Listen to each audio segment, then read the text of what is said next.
We shall go to some pieces of Vedic hymns. Dvau, Dvau, Sannishadya. Dvau, Sannishadya. Dvau, Sannishadya. Yen mantrayete, Yen mantrayete, Raja tadveda. Raja tadveda. Varunastrutiyaha. Raja tadveda. Varunastrutiyaha. Raja tadveda. Varunastrutiyaha. Rigveda 4.16.2 4.16.2 Dvau sannishadya yen mantrayete Raja tadveda varunastrutiyaha.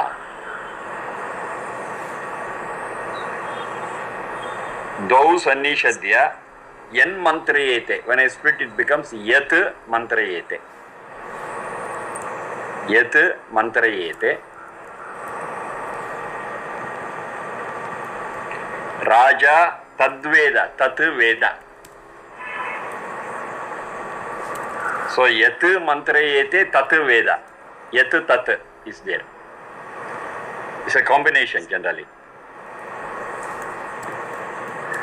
Tat veda varunaha tritiyaha. Varunaha tritiyaha. That becomes varunas tritiyaha.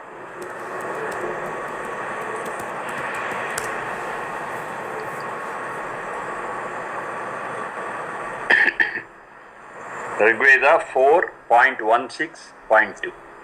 Okay.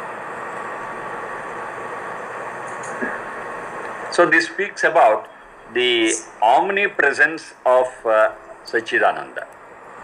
That is, it says, Dvau sannishadya. Let us assume two people or secretly mantrayete. Mantrayete means discuss something. Yat mantrayete, what they discuss. There are only two people and nobody else. And let us assume they are sitting in a soundproof cabin.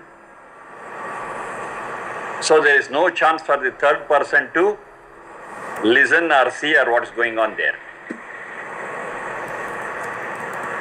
Even then, even in such a situation, Varunaha, that is Sachidananda, Varunaha. There is one worthy of choosing. Vri Varane is a dhatu. And he is Raja. Raja means bright. Rajra Deeptav, lustrous. The lustrous, the all shining, the one who is worthy to be chosen, all refers to Sachidananda. Tritiyaha, as a third person, Tadveda, whatever they discuss, he knows. We cannot avoid him. We think we are only two. We think we are discussing something confidential, excellent, but the third person already knows it, and that is Sachidananda. We cannot throw dust into the eyes of Sachidananda because Sachidananda is omnipresent. We cannot avoid him. We cannot avoid him. In our best foolproof room or place where we are discussing, he is there already. Not only there, he is in the place where we think. So once I think, I will not even spell out, no sound comes out of it. Even then, if I think something, yes, he has known, has understood it, because he is there also. Now when we chant this mantra again and again, we will get a feel that God is everywhere, in us, and we are in Him. So when that feel is there, that God is with us always, or we are in Him, He is in us, then the possibility of we telling a lie, doing something wrong, going astray, yes, all those things will be avoided. The probability is less. Because we always are aware that God is there to witness it. And He is a just power, Nyayakari. So because He is a just power, He is a judge, okay, whatever I do, He will immediately note it, and whatever has to be done, He will do it. If it is reward, He will reward. If it is a punishment, He will give punishment. And there is no other way. Absolutely there is no way to escape from the reaction of it. So when you are aware of it, we always try to be noble, we always try to be pious, and we always try to do good things. But if you know that God is between four walls, maybe in a temple or in a church or in a masjid or whatever it is, some place of worship, and if you are not able to feel His presence elsewhere, yes, when we are in that holy place, we don't do anything, we want to do something good. When you are out of it, yes, we are free, we can do whatever we want. That's what is happening today. We fear to tell a lie in the place of worship. We fear to do bad things in the place of worship. But when you are out of it, okay, it's a free thing for us, we can do whatever we want. Because God is not there, we have locked Him in between four walls. That's what is happened. But when you understand, we are in a temple always, and the whole world is a temple, the whole world is the place where God lives, and God is omnipresent, they have no place to do bad things, because He is a witness always. So naturally, the way we think, the way we talk, the way we do things will improve and will be positive only. Because God is always seeing, God is a witness. One more thing we should understand here, when I say God sees, it doesn't mean that God has eyes and with His eyes He is seeing. No. I have told you already, Satchidananda is such a power which can do things without the help of any tool. For me, an eye is required to look at. For me, ears are required to listen. For me to do a work, I need my limbs. But not so for Satchidananda. Satchidananda can do things without depending on any such tool. So he can see, he is everywhere, he can see. He is everywhere, he can listen. But just because I said listen or see doesn't mean that he has got ears or eyes. No. Without that he can do it. So whenever we are doing anything, anywhere, at any point of time, we should be aware that Satchidananda power is a witness for it. We cannot avoid that witness at any cost. It is there and it witnesses whatever we are doing. So that's what it means. Dau sannishadya yan mantrayete. If two people think that we are only two, no, that third entity also has already seen it. Veda is vidignane. Tad Veda, vidignane. So it has already understood what is going on. It has already seen, it has already witnessed. A human witness we can avoid. Maybe a bug, what they used to listen, or maybe a CC camera hidden, which will record our movements. All that we can avoid. But now this powerful CC camera, powerful bug we cannot avoid. It's always there. It's always there. Wherever you are, 100% you are covered. Sharma ji. So if you are aware of it, yes, Raghavan. What is that root you said for Veda? Vidignane. Vidignane. We have got a few more roots for that. One is Vidignane. That is the most of the time we use it. We do have other things also. With vicharane. With vicharane. Vicharana means to discuss, to think. That's also represented by another dhatu, with vicharane. Another one is there, vidilra labhe. Vidilra labhe. To make profit, to get benefit. Vidilra labhe. Another one is with sattaya. Satta means to exist, to be an entity. Sattaya. So I got four things. Sattaya. Sattayam. With jnane, vidilra labhe, with vicharane, with sattayam. Now as far as Veda is concerned, yes, all the four meanings fit into it. It exists. Vidilra labhe, it gives lot of benefit. With vicharane, it makes us to think. And with jnane, finally it is knowledge. So for Veda, all the four will happen. But in different other words, maybe one or two will happen. But Veda can be derived from all the four sources. Raja, Rajra Deeptau, that which shines, that which is lustrous, luminous. Varunaha, Varane,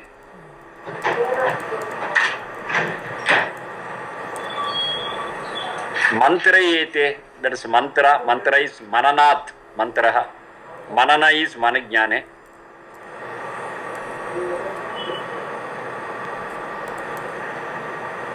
Sannishadya. Sannishadya. Shadalru visharane. Shadalru visharane. That is to spread, to sit.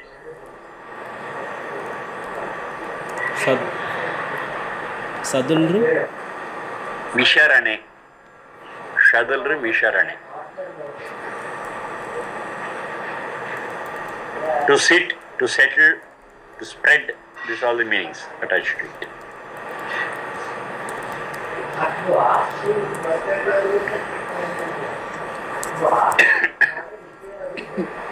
So let us not be taken away by the thought that we are alone.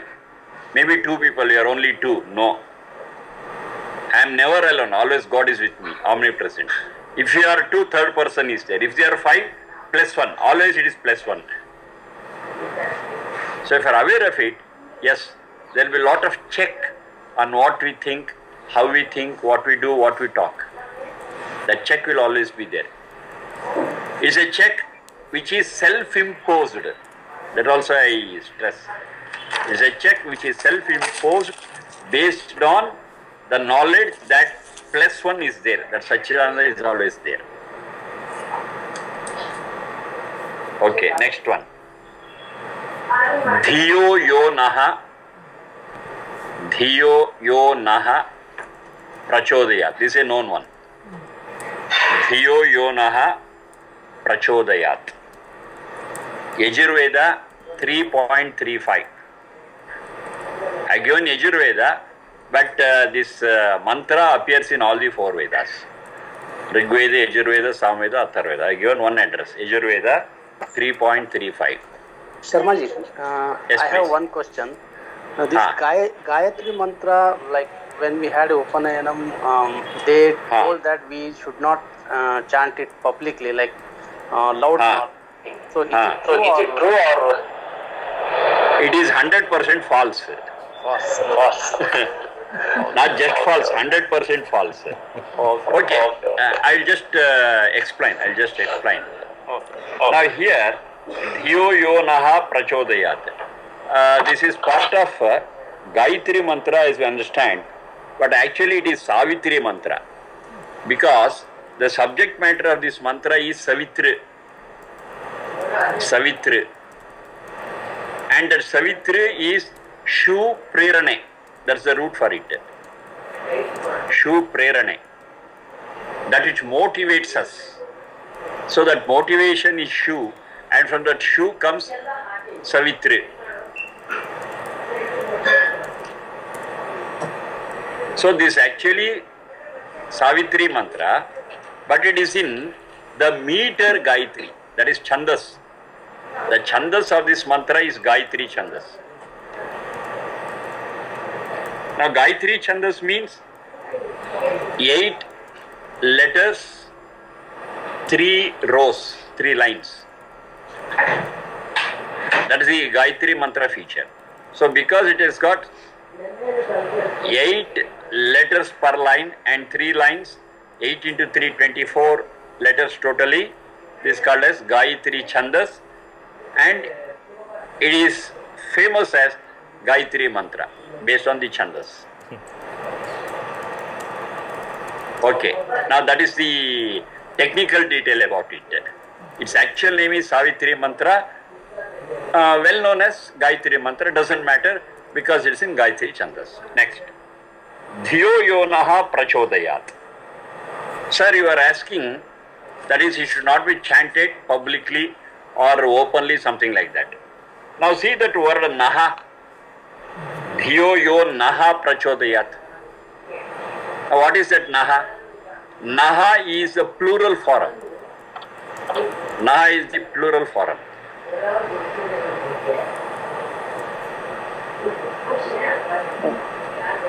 That is asmad shabdaha. Aham avam vayam. Ma avam now asman naha. So that is the plural form. Dvitiya vibhakti plural form. And it has the same naha in other vibhakti also. Okay. Now because naha is in plural form, it's very clear that the Gayatri mantra has to be chanted in a group, not by one individual or not by 2 people. Or even if 1 or 2 people are chanting, they should feel that everyone is a taz. It's not that only I am chanting, it's not that only we 2 are chanting. They should have that feeling that we are all chanting.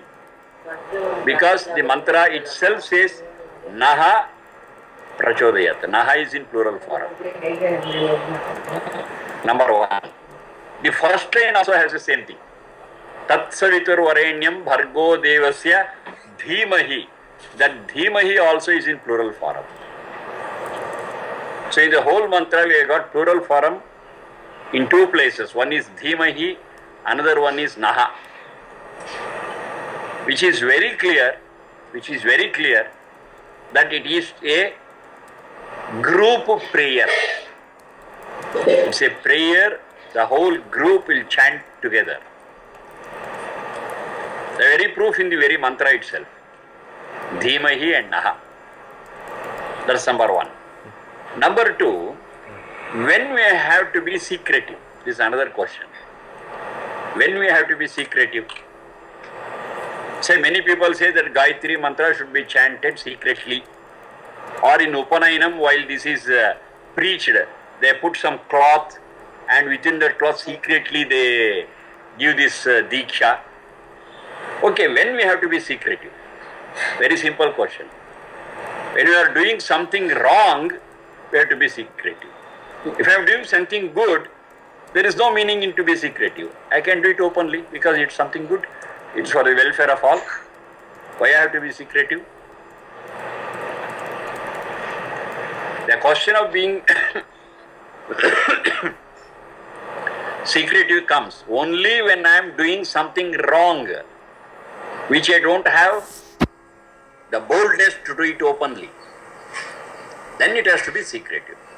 But it is such a wonderful thing which has to be understood by all, and is such a fine thing, pure thing, noble thing, pious thing. There is no reason for being secretive. Then, those who are telling that it is secretive, they are wrong because they don't have the Vedic sanction to say so. Nowhere in the Vedas, I repeat, nowhere in the Vedas. When I say Veda, I am very clear, it's Veda Samhita Bhaga. Nowhere in the Veda Samhita Bhaga they have told that this has to be secretive. Now the reason for them is Puranic reason. Now what is that Puranic reason?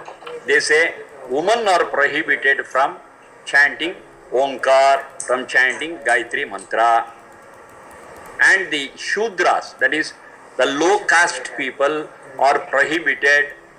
Once again I tell you, these things are Puranic, they are not there in the Vedas.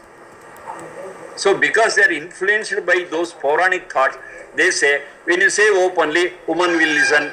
When you say openly, the low caste people will listen. So don't chant it loudly, chant it secretly. This is their argument. But Vedas never, I repeat, Vedas never prohibit anyone from studying Vedas, from listening to Omkar, from chanting Omkar, and from chanting Gayatri Mantra. It never prohibits anyone. On the contrary, it says it is for all people. This I have already told you. Imam vacham kalyanim avadani janebhyaha. Imam vacham kalyanim avadani janebhyaha. Repeating it. Earlier I have told you. Maybe at this context also once again we can note it. Imam vacham kalyanim avadani janebhyaha. Yajurveda 26.2.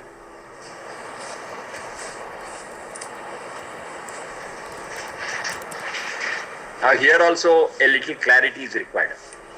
When I say Yajurveda, we have got two versions of Yajurveda. One we call it as Shukla Yajurveda, another one we call it as Krishna Yajurveda. Shukla Yajurveda and Krishna Yajurveda.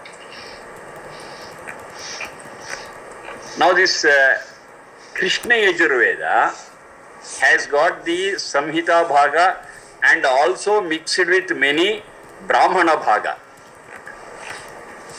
But I am telling always that only Samhita Bhaga is our ultimate standard.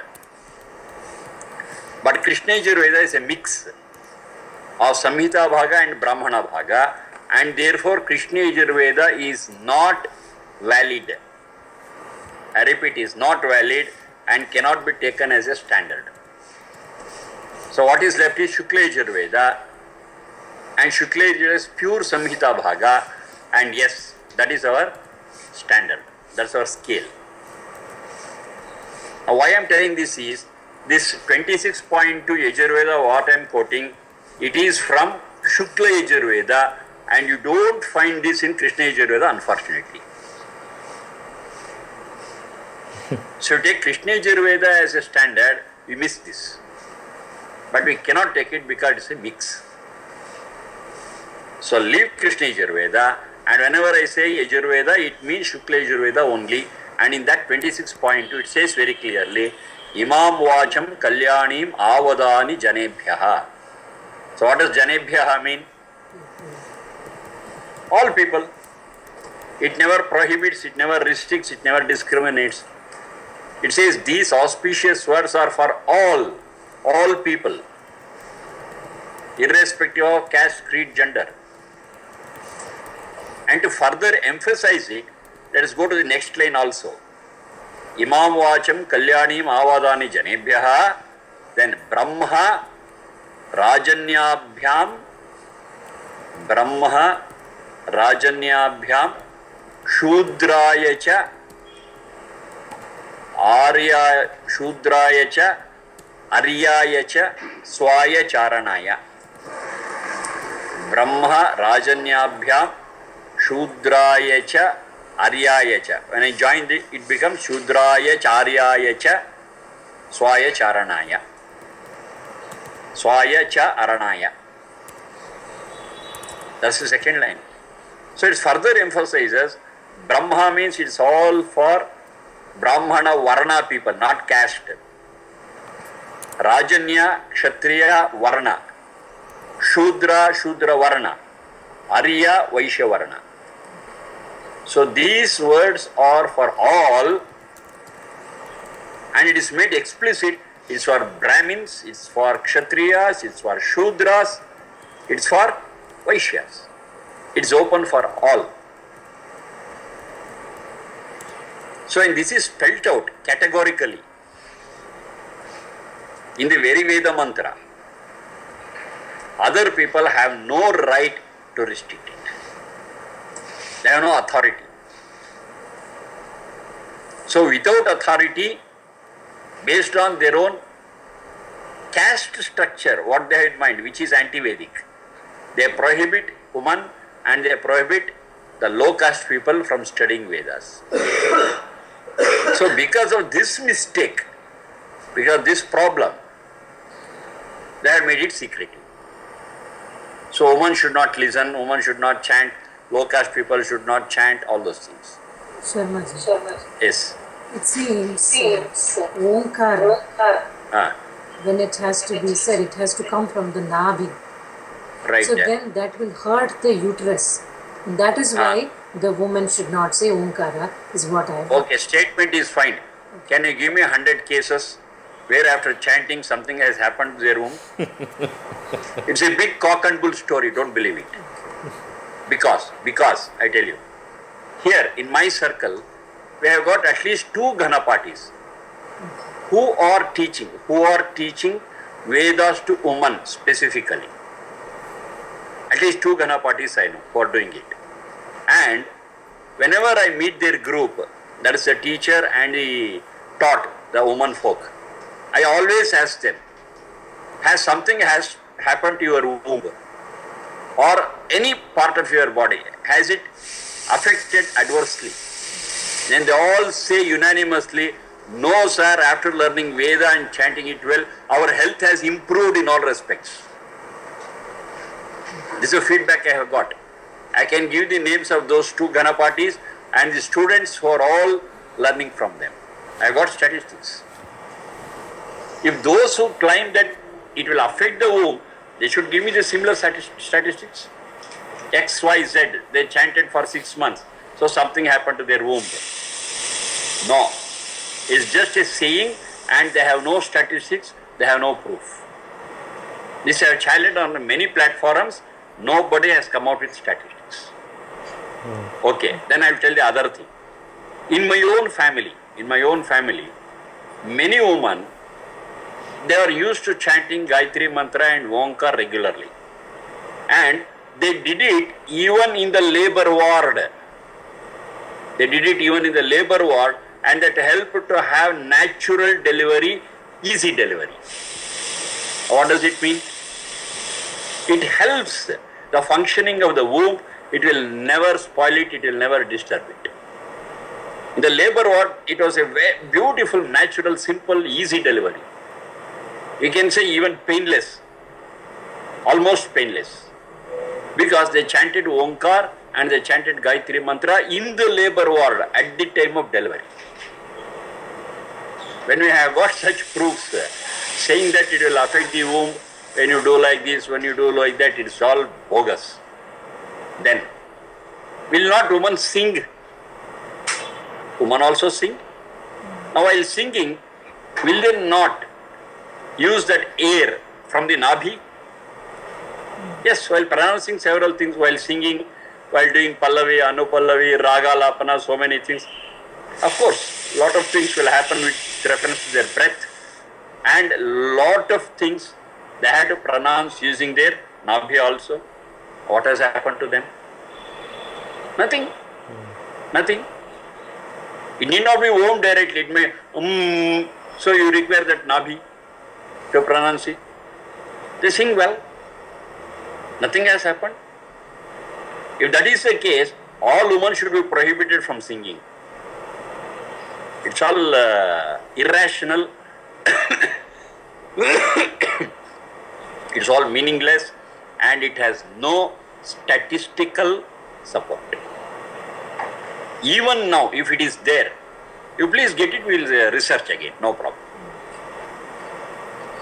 But in my experience of at least minimum of 2.5 decades, I have not come across even a single case. And my Guruji, Sudhakara Sharma, I have been telling you, he is today 123 years. He is very much alive even today in Bangalore. When we go, even today he is capable of teaching us for half an hour to 1 hour. Now he started his Vedic study when he was just 13 years. So he has got a continuous Vedic study of 110 years. And in his 110 years, he has not come across even one single case where the womb of a woman was affected by chanting Veda. So it's 110 years of my Guruji's and my 25 years, we can take both plus 110 plus 20, 135 years of experience has gone into this, and whatever you said, it is only a false thing, a false substantiation to avoid women from studying Omkar and Gayatri Mantra. It is only a bad intention, and it is not true, it is not rational. And there is no proof, whatever it is.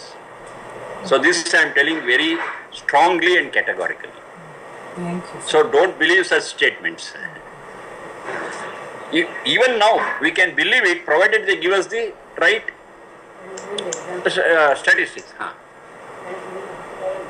I'll hear. My wife is adding to this. Abba, 11. ಬಾ ಇಲ್ಲಿ ಏನು ತೊಂದರೆ ಕನ್ನಡದಲ್ಲೇ ಹೇಳು ಬಾ.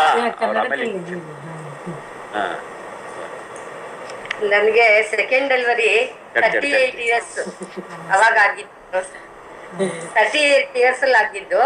ಅವಾಗ್ಲೂ ಕೂಡ ಒಂದು ಮುಕ್ಕಾಲ್ ಗಂಟೆನಲ್ಲಿ delivery ಆಗಿದೆ ನನಗೆ. ನಾನು ಪ್ರತಿ ದಿವಸ ಓಂಕಾರ ಮತ್ತೆ ಪ್ರಾಣಾಯಾಮ ಇದೆಲ್ಲ ಮಾಡೋದು, ಗಾಯತ್ರಿ ಮಂತ್ರ ಎಲ್ಲ ಹೇಳಂತವಳು. ಪೂರ್ತಿ ವೇದ ಮಂತ್ರಗಳನ್ನು ನಾವು ಹೇಳ್ತೀವಿ. ಆಗಿರೋವಾಗ 38 ವರ್ಷದಲ್ಲಿ ನಾರ್ಮಲ್ ಡೆಲಿವರಿ ಅಷ್ಟು ಈಸಿಯಾಗಿ ಆಗಿರೋವಾಗ ಏನ್ ತೊಂದರೆ ಏನಾಗತ್ತೆ ಅಂತ. ಜೊತೆಗೆ ಅವತ್ತಿನಿಂದ ಇವತ್ತಿನವರೆಗೂ ನಂಗೆ ಆ ಥರದ ಯಾವುದೇ ಸಮಸ್ಯೆಗಳು ಆಗಿಲ್ಲ. ಇವನ್ ಮೆನೋಪಾಸ್ ಅಲ್ಲಿ ಕೂಡ ಏನೂ ಆಗ್ಲಿಲ್ಲ, ನಾರ್ಮಲ್ ಆಗಿದ್ದೀನಿ. So I'm glad to introduce my wife, Indumati. Namaste. So she was listening to my talk and she wanted to add it. I said, come on, you also see them and let them see you. Thank you. So the same thing you can translate in English to your friends. Yeah, I'm sure they all understood. Right, Nita? Right. Ma'am. Yes. Sriram Modaya? Yeah. So we got our son when she was 38. Normally it's a time when delivery will be a bit difficult and hard. But even that age, it was so simple because she was regularly chanting Omkar and Gayatri Mantra. So we got such practical examples where it has helped us. So saying that it harms us without base whatsoever. So let us not get carried away by baseless things. If there is some proof, even now we are open to correction, even now. But we don't have.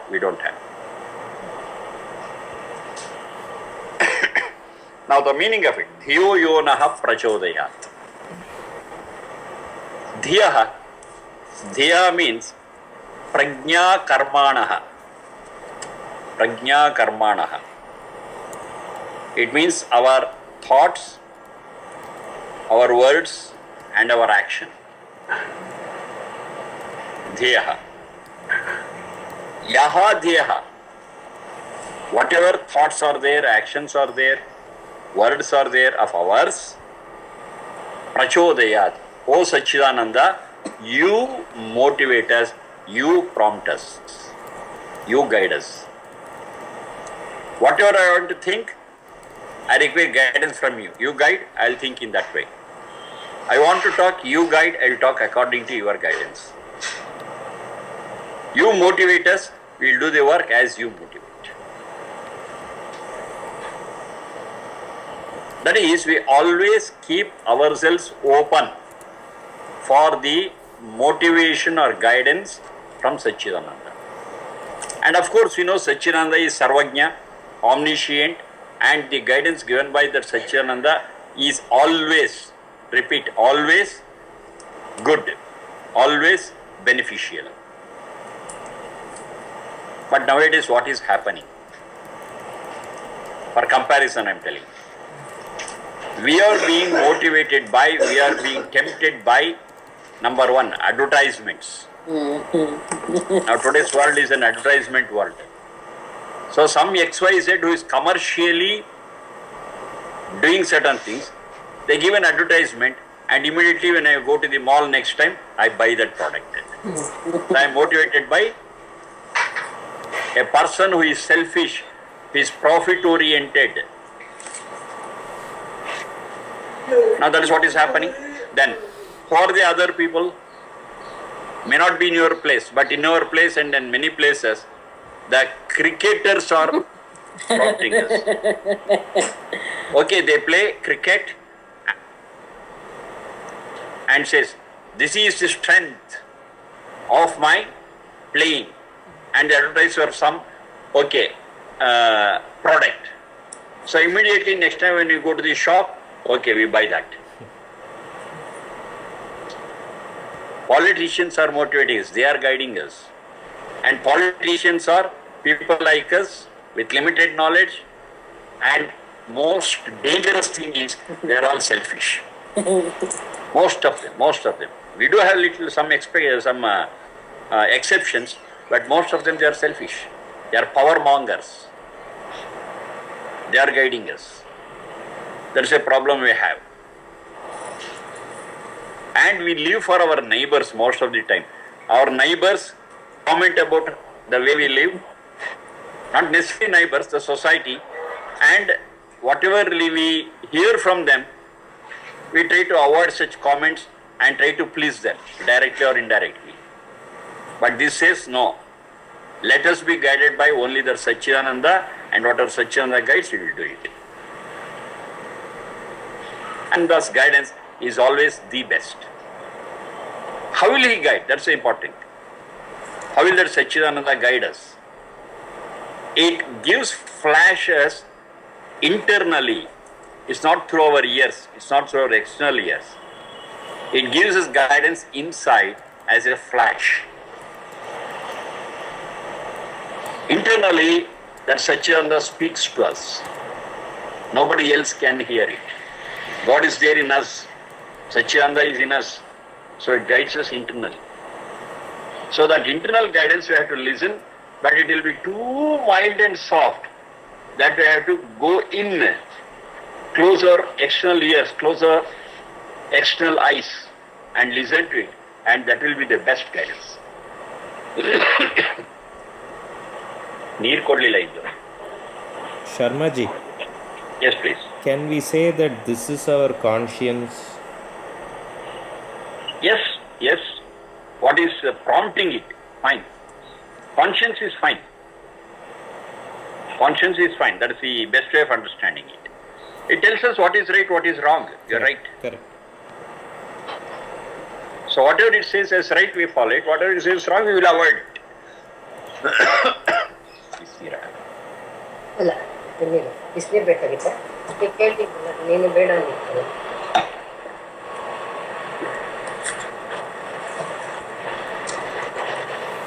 So we shall open up ourselves for that divine guidance. And that divine guidance, okay, as you said, it is through our conscience, right? So that we take and let us lead a life accordingly, and definitely in our life we experience happiness and we become deserving to experience that ananda of Satchidananda. That's the best way, right? But for that we have to open up. That's very simple. So by chanting this Gayatri mantra, we open up. Dhiyo yonaha prachodayat. Now here, prachodayat, chud prerane. That's the root. Chud prerane. Prerana is that prompting, prerana is motivating. Chud prerane. That's the root. Sharmaji, one time you said that we should chant the Gayatri mantra in a certain way. Tell me. Like, with the rhythm, like certain way we That should is fine. chant. That's fine. Right. That we can do.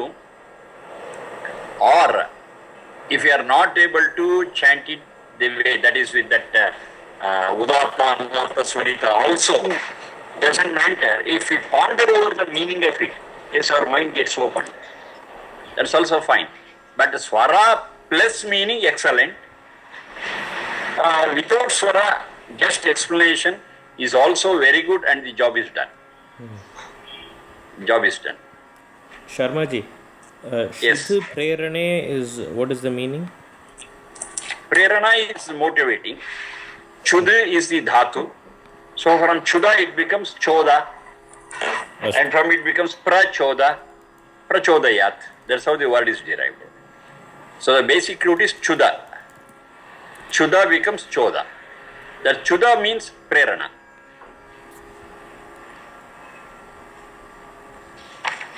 The next one.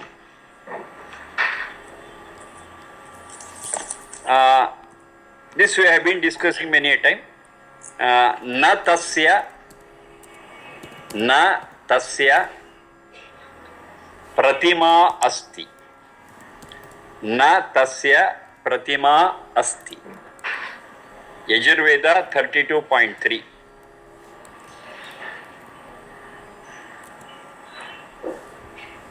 Pratima, ma is mang mane. Mang mane. Pratima is the one which is equal to it in all measures. That is pratima. And the secondary meaning is beautifully idle. Pratima is idle.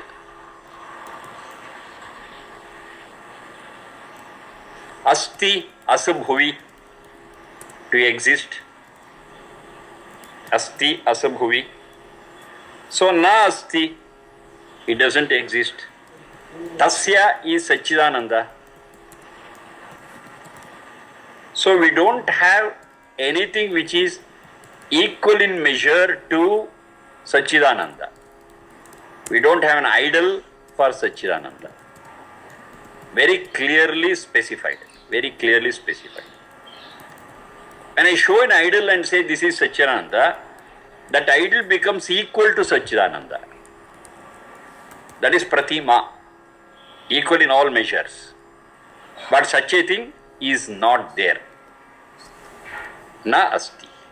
Na tasya pratima asti.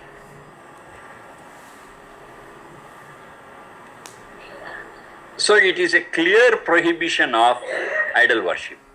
Clear prohibition.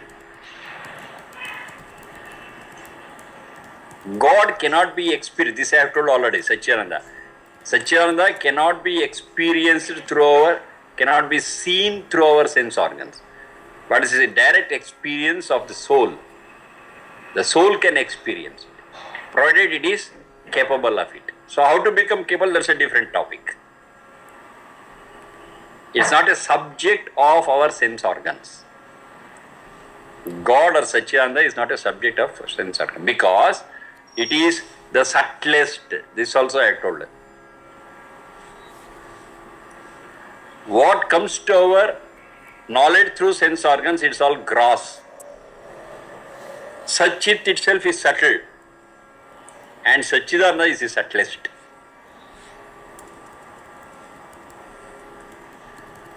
Now on this, Natasya Pratima Asti, we got a real life discussion and how that problem was solved. We can understand it as an anecdote. This happened during the life of Dayanand Saraswati. You have heard of Dayanand Saraswati? Yes. That is the founder of Arya Samaj. And has given us lot of insight into study of Vedas. So in his life, something happened. So that I would like to share with you and how such problems can be solved. Now once Dayanand Saraswati, he went to Kashi. Now why it is called Kashi? Again, Kashra Deeptau, that's the root. Kashra Deeptau. Deepti is shining, luminous, lustrous, bright, anything. Kashra Deeptau. So that Kashi, the place, is a very luminous place. Now that luminosity is not the physical one, but it is luminous because lot of scholars, they are concentrated in that area. Lot of scholars. So the luminosity is that scholarly luminosity. That's why that place was called as Kashi, where lot of Vidwans, Vidushis, they lived. It was a center of knowledge. And throughout India, if anybody had any problem with any Shastra or a problem with any routine thing, rituals, yes, they always used to refer it to Kashi, and whatever was decision given there was being accepted. That was the place for Kashi. That was the state, that was the level of Kashi. Now, Dayananda Saraswati went to this Kashi and specifically wanted to tell them that in Vedas, idol worship is prohibited. But the scholars of Kashi, they are all idol worshippers. Fortunately and unfortunately, I don't know. So this he wanted to challenge and say, this idol worship is not there in Vedas, and whatever you are doing is wrong. You are misguiding. That was his contention.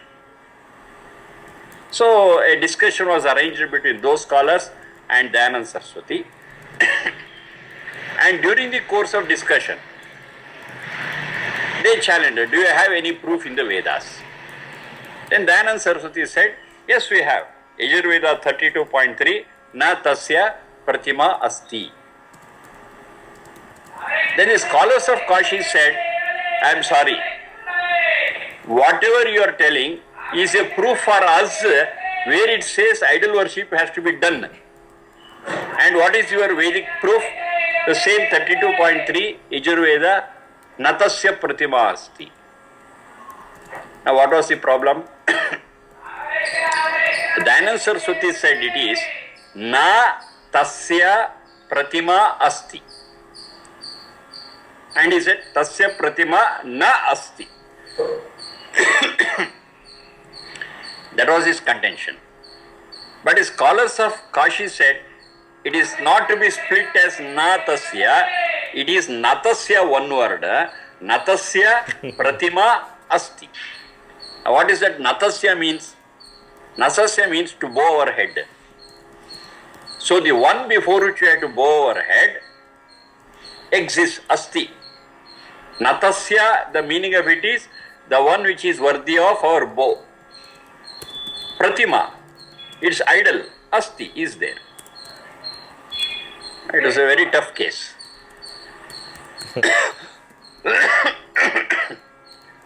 Both of them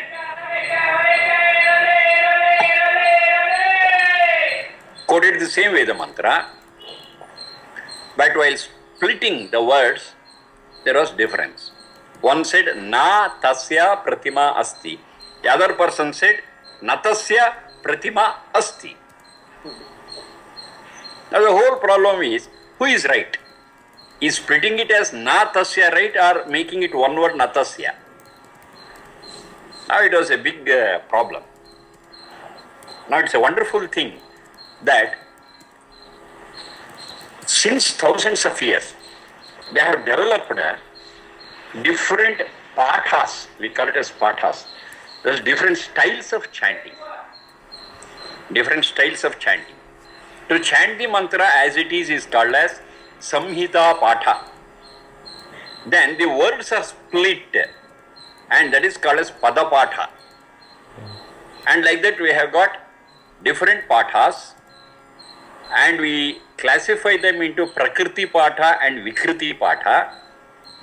And in Vikriti Patha, the highest, the most difficult Patha or chanting is called as Ghana Patha. You have heard that word, Ghana Patha. Ghana Patha. So any Vedic scholar who is an expert in chanting, starting from Samhita Patha up to Ghana Patha, the person will practice, exercise and become an expert. Now what does this Ghana Patha mean? Other things I will explain one day, the different Prakriti Pathas and Vikriti Pathas. For the present, I will explain only this Ghana Patha. Now a Ghana Pati, when you ask him to chant, every word he will split and chant it in different ways. So for example, Natasya Pratima Asti. Let us assume na is a different word, tasya is a different word. Then how he will chant? Echo is coming. He will chant it as, please observe, natasya pratimasti is before you. You look at it and how the Ghanapata goes. Na tasya, tasya na tasya, tasya na tasya pratima, pratima tasya, tasya pratima, pratima tasya, tasya pratima asti.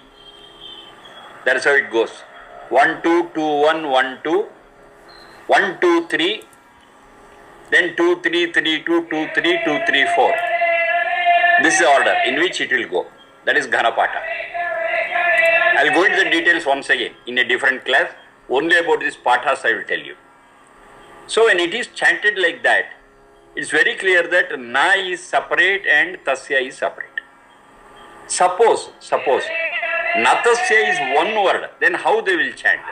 Natasya pratima, pratima natasya, natasya pratima asti, asti pratima, pratima asti, like this it will go. So if they split, it is two different words. We don't split, and all this is taught in that Ghanapata perfectly. Unfortunately, this Ghanapata or the styles of these patas, today also, it is prevalent only in South India. North India, all this pata system is all gone. Not only pata system, even that voice modulation, Udatta Anudatta Swarita, that is also is not there. Of course, maybe because of lot of Muslim invasion which happened, and it is all lost and spoiled. So this was the problem. So then Dayanand suggested the solution. Okay, we shall get Ghanapatis from South India. We shall not tell them any background of our discussion. We will just give them this mantra and ask them to chant it. So if they chant it as natasya tasya na, then I am right. If they chant it as natasya pratima pratima natasya, then you are right. Shall I go for it? Then that was the only way out. So the scholars of Kashi said, okay, let us get them and ask them to chant it, and depending upon how they chant, we'll see what is right, what is wrong. So a few Ghanapatis were summoned from South India, and they were given this mantra and just asked to chant it in Ghanapata. Now what happened? They chanted it as na tasya tasya na tasya pratima pratima tasya na. So it is very clear that na tasya was not one word, but it was na tasya, and Dayanand's contention was proved right. So this is a very big discussion, and it is a chapter in history as Kashi Shastrartha. So it is very clear that idol worship is prohibited in Vedas. Now when this confusion was there, it was sorted out by Ghanapatis. Sharma. So this one, yes, please. Sorry, I have a doubt, Sharma. I thought the not idol worship, the concept of temples is there because Tell me. it takes us one step closer to believing in God or experiencing the atmosphere. No, I'll tell it in a different way. As you said, temple culture is there, and it's a wonderful thing. And temples were not considered as abodes of God, but temples were considered as community centers. Okay.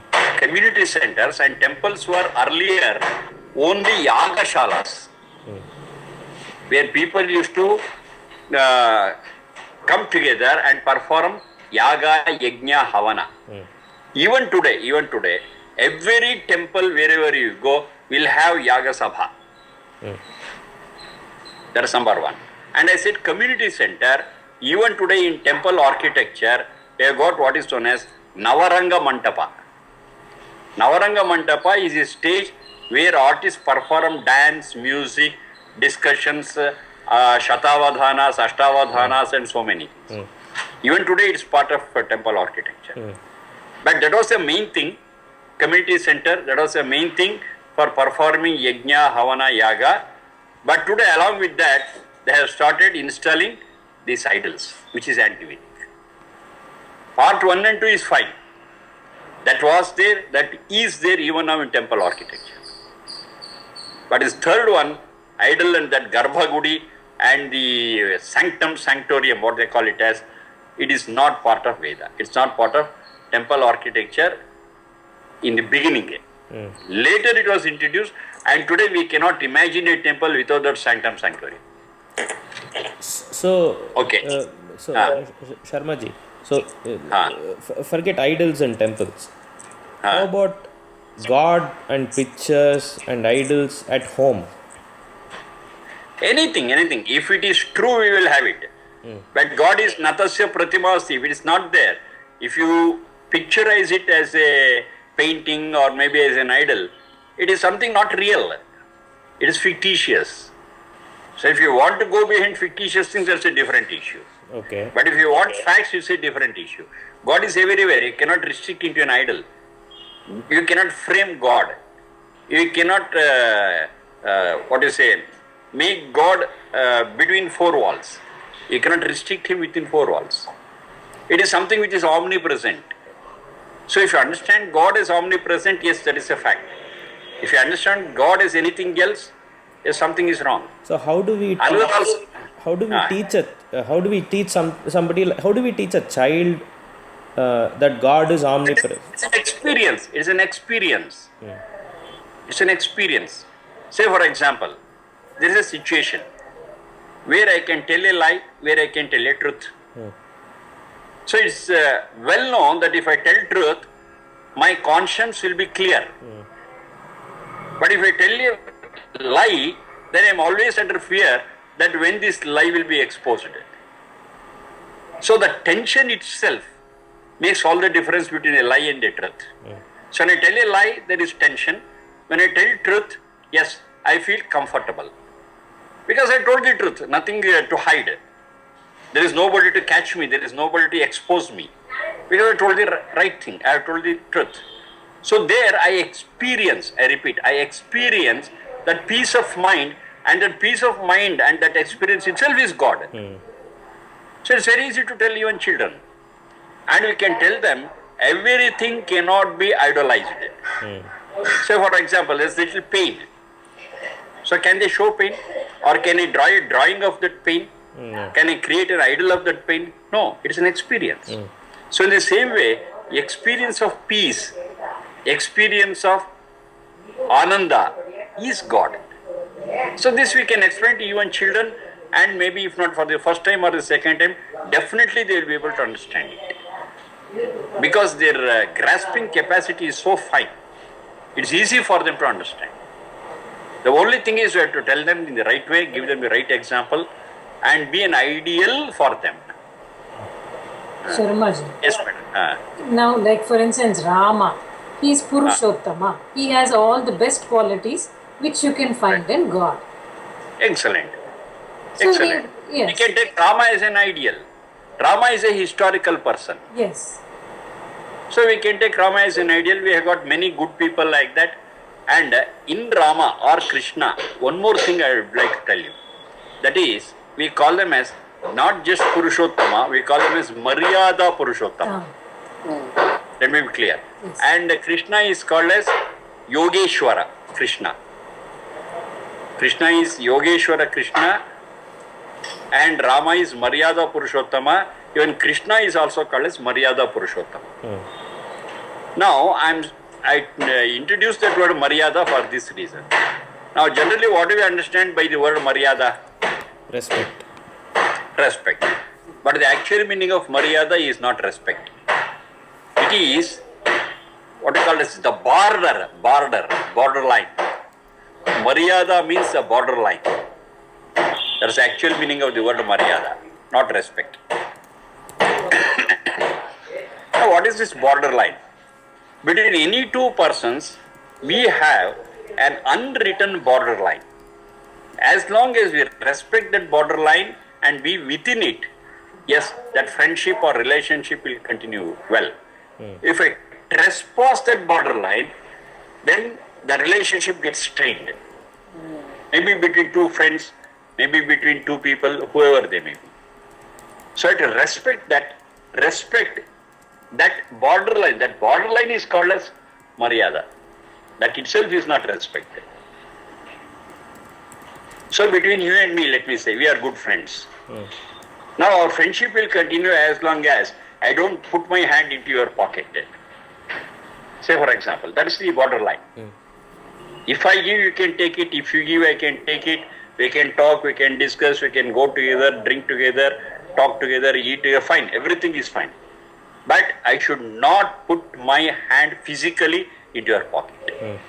The day I do it, yes, you think bad of me and our friendship is gone. So that is the maryada. That is the maryada. Not only that, just one example at me. Say I come to your house, there are so many things that you have placed on your table, on your showcase. I am allowed to see it, but I am not allowed to touch it. Because maybe those things are precious collections of yours. So you don't like anyone to touch it. But if I trespass and touch it, or maybe I make it fall and break it, yes, our friendship will go. So there is some line which I should not trespass. That is called as maryada. Now, this Rama and Krishna were 100% aware of this maryada, and their working with other people was always within limits. So they were called as maryada Purushottama. They never trespassed. They are always aware, okay, with this person it's a line, so I should not cross this line. Any person. So because they were aware of it and they practiced it strictly in their life, they are called as maryada Purushottama. Then Krishna, fine, he is a great yogi and he had mastered that yoga, so he was Yogeshwara Krishna. And he was a great politician in the right sense. He was a great politician. That is, every step of his, it was towards the welfare of the society, to take care of the welfare of the society. That is a true politician. That we call it as, in Sanskrit, Mutsaddi. You have heard of that word? Mutsaddi. Mutsaddi means one who is the right politician. He had no tinge of selfishness in whatever he did. Now here also I want to be very clear. We get a lot of information about Krishna from two sources. One is Mahabharata, another one is Bhagavat. Now whatever I am telling now, the source is Mahabharata, and if you take Bhagavat as a source, it is fictitious. That also you should be careful. Oh. If you take Bhagavat as a source to know about Krishna, Krishna is a thief, Krishna is a debauch. That's what we find in Bhagavata. But if you take Mahabharata, you get the right thing about Krishna. Of course, even in Mahabharata, a lot of interpolations are there, but at least that we can avoid and take the right thing. But in Bhagavata, Krishna is represented too cheaply. ಕನ್ನಡದಲ್ಲಿ ಹೇಳೋದು ಗೊತ್ತಲ್ಲಮ್ಮ, ನಾರಿಯ ಸೀರೆ ಕದ್ದ. This is all the source from Bhagavad. That is, he took the saris and went up on the tree and made them to come out with bare bodies and so many things. It's all not decent. It's not decent, it's not gentlemanly. So that's a picture what we get with Krishna. A cheat, a debauch, a thief, Jara, Chora. Jara is debauch and Chora is thief. So the picture what we get of Krishna in Bhagavata is too bad. ಇದು eco ಬರ್ತಾ ಇದೆ ನನ್ನ voice. Vitar Bagini, mute karoti va kripeya. Say for example, whenever we hear of Krishna, we always get to our mind Radha Krishna. Yes? But who is Radha? She is not the wife of Krishna. She is concubine of Krishna. The relationship between Radha and Krishna is illicit. But throughout the world, Radha Krishna is admired. That illicit relationship between Krishna and Radha is highlighted. Sharma ji, isn't Radha supposed to be the greatest devotee of Krishna? Devotee is different. Devotee is different. But there is illicit relationship between them, which is explained elaborately in Bhagavata. That is the sorry aspect of it. If you are to be just a devotee, that's a different thing. We have no objection. But she is not just that. She is more than that. And that relationship is illicit. Maybe the words what I am uttering, they seem a bit hard and not palatable easily. But that's what we find in Bhagavata. Not only that, according to Bhagavata, Krishna had 16,000 wives. That also I have heard. That story itself is wrong. Now why they have gone astray, why they are giving that meaning? Because it is written there that Krishna is the Pati. Now what is the meaning of Pati? Husband. But that meaning of husband is secondary meaning. Pati means parakshane. One who protects is called as Pati. So very simple to understand it. When I say Rashtrapati, what does it mean? Rashtra. Does it mean that person is the husband for the whole Rashtra? Ridiculous, ridiculous. He is the one who protects the whole country. He is called as Rashtrapati. So Pati, the primary meaning is parakshane. Now that is what is there in Mahabharata.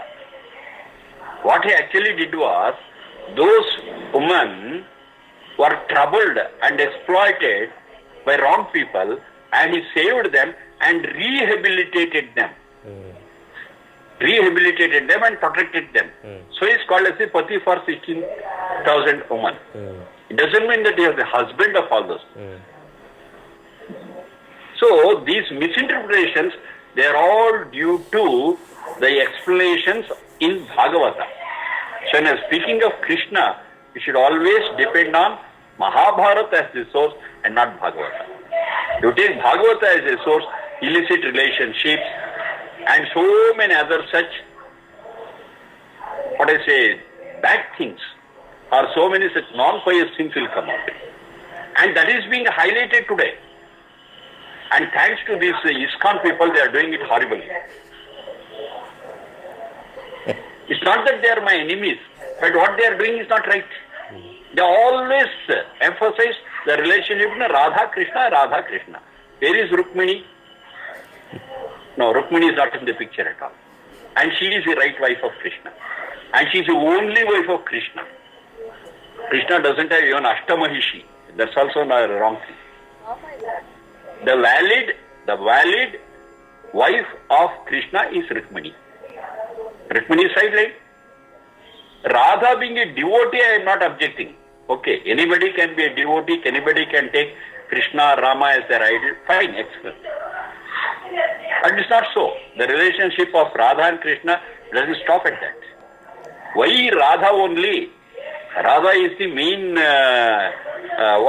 lover of Krishna. But all Gopika Sris also. Now where do you get it? Not in Mahabharata. It is in Bhagavat. So Bhagavat is not a right ideal for us to follow. It's Mahabharata. The relationship between husband and wife is honored in Vedas, is honored in Mahabharata. But is thrown to air in Bhagavat. That is why we are having a wrong ideal in Krishna through Bhagavata, and even today exploitation of women and these extramarital relationships are all happening because Krishna has been the ideal of Bhagavat. If we take Krishna of Mahabharata as an ideal, yes, all such extramarital relationships, all such debauchery, so many things will come to an end. This you have to think. This is a very serious thing. If it happens for one day, it's okay. But it has been explained in this way since several centuries, and to say it is not right itself is not acceptable. That is how the situation is. But we have to apply our mind and have to take the right thing. We have to find the right source to know about Krishna. Sharma ji, Yes, please. One question. So you are saying it is okay to idolize if you want to. It is okay to idolize and follow Rama or Krishna. But Ideal, not idol. We okay, can not take them idol. as a role model. Role model. Okay, because Fine. they are historic figures. Right. Not. And I'll take an Buddha example. also is a historical figure. Buddha.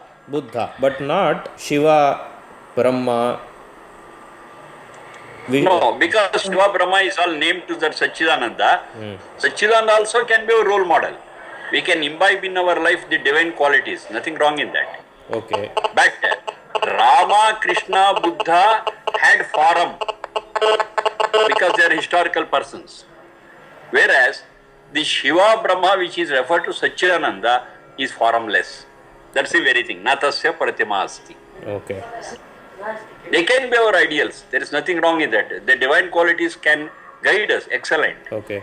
But Shiva, Brahma, etc., referring to Satchidananda, it's all formless. So, like a elephant head or Shiva having a third eye. That is beautiful imagination. That's a beautiful imagination, and nothing like that happens. Nothing like that is there. It's all from Puranas, and in Puranas we have got lot of such fictitious things, and you should be careful and avoid it, and take that which is rational in Vedas. And Vedas are 100% rational. It can be verified, not to be believed. That is Natasya Pratima Asti. Lot of things are there behind that one single sentence. So that's what we discussed. That is Veda 32.3. I think we had sufficient discussion for the day. Think over. There could be a lot of questions because whatever we have been listening to since centuries is something else and the truth is something else. So we have to apply our mind and think and finally decide what is right, what is to be followed, what is not to be followed. So let me give some time for you to think and tomorrow you'll see the other things. Okay. Dhanyawad. Thank you so much. One small point I want to clarify at this stage. Many a time, I have been refuting what is generally believed. Generally, a lot of beliefs go, and most of the time I refute them. Now, refuting them is what we call it as vada. Vada. Refuting is vada, that is to counter argue. Counter arguing is vada. Now, one difference is there in this refuting or counter argument. I say this is not right. Then if somebody asks me, okay, this is not right, what is the right thing? If I say, I don't know, this is not right, this is not right, what is the right thing? I don't know. If I say, it is called as Vitandavada. Vitandavada, that's a technical name. I just refute, but I don't have an alternative for it. That is called as Vitandavada. So the closest word I can give for Vitandavada is cynicism. Cynicism. A cynic is one who say it is not right. Okay, what is the right thing? No, they have no answer. That is called as Vitandavada and that is called as cynicism. And those people are called as cynics. They keep on counter-arguing, they keep on refuting, but they never give an alternative. But Sadvada means the right argument, the right refuting, the right counter-argument. Sadvada is, we refute it, say it is not right, then if somebody asks what is right, yes, we have an alternative, say this is the right thing, this is what is to be done. That's the right way of refuting. Otherwise it becomes Vitandavada, and Vitandavada is not acceptable. Sadvada is okay. Now it's my humble request to you that, yes, many times I refute, no problem, but always I give an alternative based on Vedic thoughts. I have never failed on that. So my refuting, you should not mistake it as cynicism, but you have to understand it as the Sadvada. Because I have always been giving the right alternative. If this is not right, if you ask me what is right, okay, this is right, this is what is said in Vedas. I have always been giving that. So, sometimes we get confused between these two, Sadvada and cynicism. And most of the time we find cynicism prevalent. But if you are a bit alert, then we will be able to differentiate between what is Sadvada and what is cynicism. And I promise that whatever I am refuting, it is Sadvada, and I never refute if I don't have an alternative. This I promise 100%, and please don't mistake it with cynicism, because I comment negatively about almost everything that we believe in. That is my intention. I want to replace it with something which is better, with something which is good, which is something rational, scientific. Yes. This I have been doing carefully, and I want you to observe that also carefully, and please don't mistake. Okay? Right, good night. Yes. ಧನ್ಯವಾದ Sharmaji. Thank you.